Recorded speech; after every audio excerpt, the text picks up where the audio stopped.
Somewhere one has to start మీరు అన్నట్టు అక్కడ కానీ మనము గవర్నమెంట్ ఇప్పుడు కొత్తగా మధ్యతరగతి కుటుంబాలకి అలాగే సాలరీడ్ ఎంప్లాయీస్కి ఓ మంచి ఊతాన్ని ఇచ్చింది. సో మంచి రిలీఫ్ని ఇచ్చింది. It's big relief actually. So ఈ సాలరీడ్ ఎంప్లాయీస్కి కానివ్వండి, లేదు మిడిల్ క్లాస్ ఫ్యామిలీస్కి, లేదు స్మాల్ స్కేల్ ఓనర్స్కి కానివ్వండి, సో ఈ స్లాబ్స్ చేంజెస్లో ఉన్నటువంటి అవగాహన గురించి తెలపండి. అండ్ అలాగే ఈ స్లాబ్స్ చేంజ్ అవడం వల్ల ముఖ్యంగా ట్యాక్స్ అనేది మనకి తగ్గడం వల్ల, ట్యాక్స్ కట్టడం అనేది రిడెంప్షన్ రావడం వల్ల సో ఉన్నటువంటి బెనిఫిట్స్ ఏంటి, అవి ఎలా మనం పొందాలి? సో ఏప్రిల్ 1 నుంచి అంతా మారిపోతుందనే చెప్పొచ్చండి. ఎందుకంటే మనకి ఏదైతే నిర్మలా సీతారామన్ మనకి బెనిఫిట్స్ ఇచ్చారో లాస్ట్ బడ్జెట్లో, అది ఇప్పుడు ఏప్రిల్ 1, 2025 నుంచి మనకి స్టార్ట్ అవబోతుంది. సో అందరికీ కూడా తెలిసిందే, అది 12 lakhs వరకు వాళ్ళు రిబేట్ ఇచ్చారండి. లాస్ట్ టైం ఏంటంటే మనకి రిబేట్ 87A ప్రకారం ఒక 25,000 ఉండేది, ఇప్పుడు అది 60,000 వరకు రిబేట్ ఇచ్చారు. సో దీనివల్ల ఏమవుతుందంటే అప్ టు 12 lakhs వరకు మీకు ఎటువంటి ట్యాక్స్ కట్టాల్సిన అవసరం లేదు. అసలే శాలరీడ్ ఎంప్లాయీకి అయితే ఇంకొక 75,000 స్టాండర్డ్ డిడక్షన్ వచ్చింది. సో మీకు ఎవరెవరికైతే 1 lakh శాలరీ ఉందో మీకు full salary without any TDS ఏమి కట్ అవ్వకుండా మీ అకౌంట్లో పడిపోతుందండి. సో దీనివల్ల ఏంటంటే ప్రతి ఒక్కరికి మినిమం ఒక 50,000 నుంచి 60,000 మిగులుతున్నాయి. సో వాళ్ళ ఉద్దేశం ఏంటంటే ఈ 60-70,000ని ఖర్చు పెడతారు, ఖర్చు పెట్టిన తర్వాత మా ఎకానమీ అనేది పెరుగుతుంది అని government has given some amount to in your hands. వాళ్ళకు వచ్చిన ట్యాక్స్ కలెక్షన్స్ని కూడా ఫోర్గో చేసి మీకు ఇచ్చారండి. సో మీరు ఎంత పాసిబుల్గా రెస్పాన్సిబుల్గా మీరు స్పెండ్ చేయాలి. బట్ దీనికి ఒక అంటే ట్యాక్సెస్ అనేది ఒక ఎలిమెంట్ అండి సేవింగ్స్కి, ఇన్వెస్ట్మెంట్స్కి. ఇట్ యూస్ టు ఇన్కల్కేట్ మిమ్మల్ని ఒక హెల్త్ పాలసీ తీసుకోండి, ఒక హెల్త్ ఇన్సూరెన్స్ తీసుకోండి, లేకపోతే ఒక ఎస్ఐపి చేయండి, ఒక ఎల్ఎస్ఎస్ చేయండి, ఒక హోమ్ లోన్ తీసుకోండి. ఇప్పుడు అదేం లేదండి.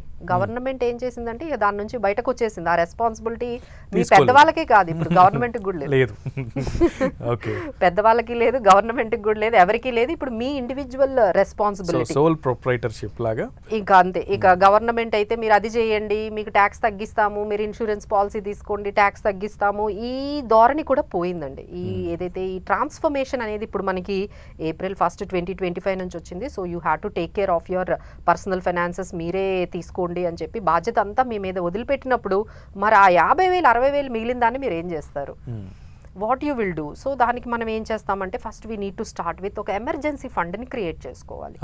ఎమర్జెన్సీ ఫండ్తోనే మనకి స్టార్ట్ అవుతుందండి. ఎందుకంటే ఇప్పుడు ఎమర్జెన్సీ ఫండ్ లేకపోవడం వల్లే ఏవైతే డిజాస్టర్స్ చూస్తున్నామంటే క్రెడిట్ కార్డ్స్ కానీ హయ్యర్ ఇంట్రెస్ట్ రేట్స్లోకి లోన్లు తీసేసుకోవడం కానీ, అప్పట్లో ఇన్ని అవైలబిలిటీ లేదండి, క్రెడిట్ అవైలబిలిటీ ఇంత లేదు. ఈ రీసెంట్గా బ్యాంక్స్ పక్కన పెడితే బ్యాంక్స్ ఎలాగో ఇవ్వరు, ఎందుకంటే మీకున్న ఇన్కమ్కి, మీకున్న బడ్జెటింగ్కి బ్యాంక్స్కి ఎలాగూ రావు. బట్ మీరు ఏం చేస్తున్నారు, నెక్స్ట్ లెవెల్కి వెళ్ళిపోయి యాప్స్ ద్వారా తీసుకుంటున్నారు, క్రెడిట్ యాప్స్ ద్వారా తీసుకుంటున్నారు. ఇంకా చాలా లోన్ యాప్స్ వచ్చేసాయి. ఈ క్రెడిట్ అనేది ఎప్పుడైతే అవైలబుల్గా అయిపోయిందో హయ్యర్ ఇంట్రెస్ట్ రేట్ అయినా వాళ్ళు తీసేసుకుంటున్నారండి.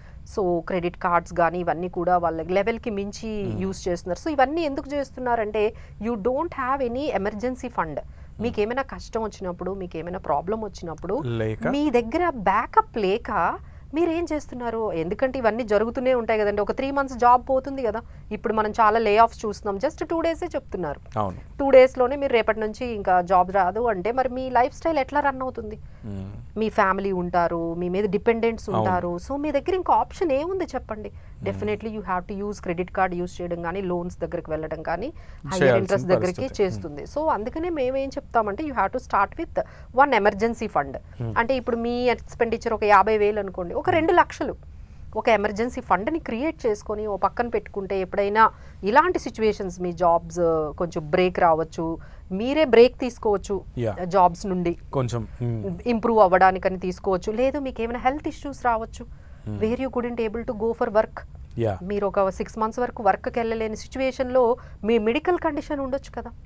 సో ఇలాంటి సిచ్యువేషన్స్ ఏ వచ్చినా సరే ఇది ఒక ఫస్ట్ స్టెప్ అండి. ఆ తర్వాత మనం చెప్పినట్టుగా రిస్క్ మేనేజ్మెంట్ అనేది చూడాలి. అంటే డైరెక్ట్గా మనం ఇన్వెస్ట్మెంట్స్ చేయకూడదండి.